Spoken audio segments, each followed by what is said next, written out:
possible TVGH we news updates nearly about the song. We are moving now straight to the western region. The capital, Takoradi to be precise. And it is some appear from Takoradi. Now, so it is be aka His Excellency Nana Addo Dankwa Akufu Addo. And it is a free senior high school student at the Takoradi Technical Institute. I built Africa's first excavator. Ya a use water as fuel. A free senior high school student. Ya award the Takoradi Technical Institute. To me build Africa's first excavator. Ya a use water as fuel. Among the numerous policies implemented by this new Patriotic Party administration headed by His Excellency Nana Addo Dankwa Akufo-Addo, Bakubi Womua and the Ghana Akwada Kra Eboli Timu Awakai. It is the free senior high school policy. And yeah, the opposition NDC Kasa Umbebrebe and yeah, Mwa a say school system. Just say me baby. Adia free bianye no mo kan ho say me baby. And nay across the African continent, obia no one more watumi atranse a building an excavator and use water as fuel. Except Nana Addo Dankwa Akufo-Addo's free senior high school student e wo Takoradi Technical University. Akwada ba ne kan ho asem yi eye Sylvie Abraham. Awulo ni chire mo the Takoradi Technical Institute a Sylvie Abraham was a brilliant Ghanaian student. What to me di ensuo aye power source ya air power and excavator. Ya say penny kohe ye pa. It is a wonderful spectacle to behold. Now the excavator is fully functional. Juma they said the numerous excavators are the Chinas, the Koreas, the Americas. Not to say so marveled. A Ghanaian, a free senior high school student, to me, I didn't name dear Yan in Saka Ayebi. Na arewosem ya eternity just me who say ya maame adwoa a selfie ya ono na wo Abraham a selfie chirimu a Abraham a selfie na ja aka baby ti wono maame e na ehe Abraham a selfie na woka ho a omo ya nkwada enkonkrunsia according to ya maame enye the free senior high school policy na won so da ye da say Abraham a selfie ne what to me a builder and excavator that uses fuel, that uses water as fuel. You have been South Africa, hano. Just say Nyadia kobe to me, and your chance. Nan in Saka secondary education. There was fees in Nyadia kobe skate. And Miensa and a junior high school no mudi anymore. She couldn't afford to send them to the senior high school. And you know, Abraham and Sylvie would not have been an exception.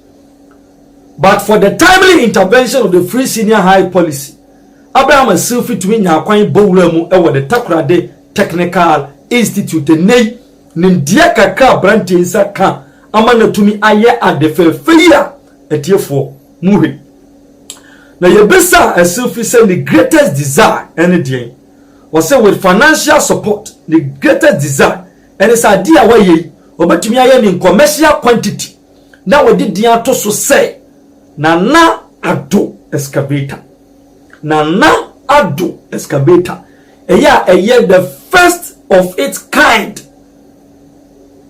in the African sub-region. That is an excavator a use of water as fuel. Now, by myself in Akasa, I can be on say what the Asideni Kabia at the His Excellency Nana Addo Dankwa Akufo-Addo because baby I will free a year in Chaban in the western region. Ya odibe PM with the Takoradi Technical University ni busu free mono. There was no way ya kobenya kwenya to secondary education without the intervention of the free senior high policy. Because o mami ni bi sabe o panso free. Entino he is so much grateful to His Excellency Nana Addo Dankwa Akufo-Addo for giving him the opportunity to get senior higher education and to expand what to be the cardboard, rubber chips, and now in so a fully functional excavator ya mo he no fe ewo eye video yi na wo he mu yi a je se eni ma bebe ena nana adodanko Akufo-Addo eye ede aboa enipa bi etese Abraham Silfi se de be ya omunim de nyade a ebeka dem na emum no ebepie ama ewiase afa na nyina ehunu enti mobeka ya an initiative like STEM, science, technology, engineering and mathematics have been introduced by this government. The able Minister of Education, Dr. Osei Oduchum, and a champion. Your friend may be TVET and a VOTEC, a technical vocational education and training, and a vocational training and education. Ya we nyina no eboa ayanse sanjuma because where countries be to say Malaysia, countries be to say Singapore, countries be to say Japan, Germany, Indonesia, China, adia ama omutumi a develop and technical know-how and a technology no is as a result of science, technology, engineering and maths, technical, vocational education and training. Ya no eya dia nana Adodanko Akufo-Addo abayi edi nani ahwe ho ye papa ya odi eboa emofra awodo a omo eje entity in this regard, that is science, technology, engineering, mathematics and vocational, technical education and a training. This has stems to schools here kind. Some of the programs omoye coding, electronics, robotics, game development, character design. Yeah, an Israeli company, your friend Robo Group, and our partner, the government of Ghana, and the Ministry of Education, Emma Omo Edi Sajumedi Kama under the able leadership of Dr. Osei Oduchum. Tino enyasem ketwa enti nana Adodanko Akufo-Addo and son of Jumani bi ena Abraham Silfi edanodi ede achiremui. Em say at the beginning of this year ena yeko commission a very huge STEM lab ewo Accra ya tese enfidia eguo no mu a eboa atete enkodai ama omanya suahunu wo kwanya ye faso a ye enfidijuma nei the modernized way of science and technology no na tese enyasem ketwa ni nyina the clear vision of His Excellency Nana Adodanko Akufo-Addo in championing education.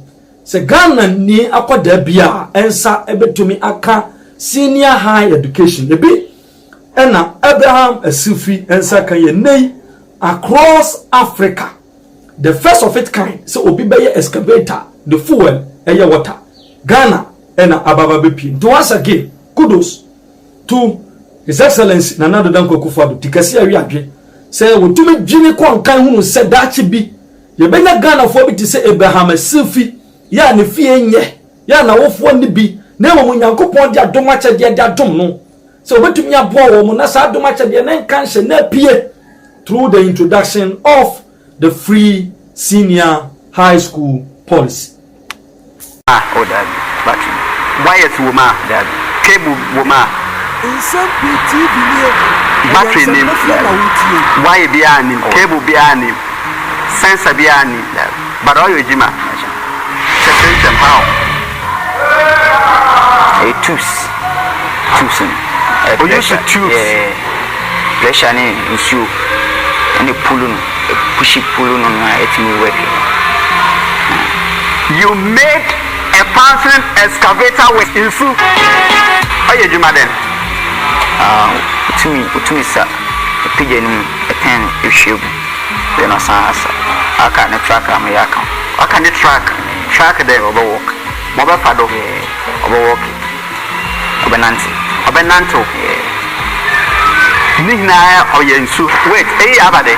I wouldn't GSM do fitting on it. I didn't need gears in it. To move Wahade, no, or you do Wahade. Bro, if you a yes, you are. I should have been my sour. Oh, with my secretary. Please, this guy is down here mimicking everything that he's so talented. Look at what this guy has done. I don't know.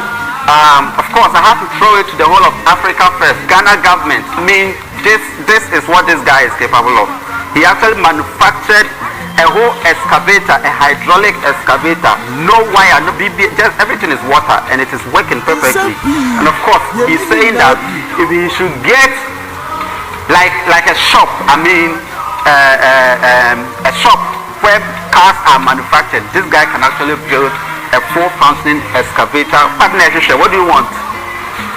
And we should say, we go, boy, but me, I need a chance. I'm a Dutch, and I enjoy it. So that you meet my more machines. I'm a Dutch, it's me, Mama. You pay a bit my and you are for me, cars, robots, machines, generators, ne company. You know me, but only be where the wires now they can count. Wires. So you can actually work with actual wires and you can work with water. This guy is an African. He is an indigenous son of this soil, and this is like Kwame Nkrumah said. We are capable of managing our own affairs. This is of course, so many people are coming up with stuff, and they use wires and batteries and all. But this guy is water. Everything. Come and see. Everything is water.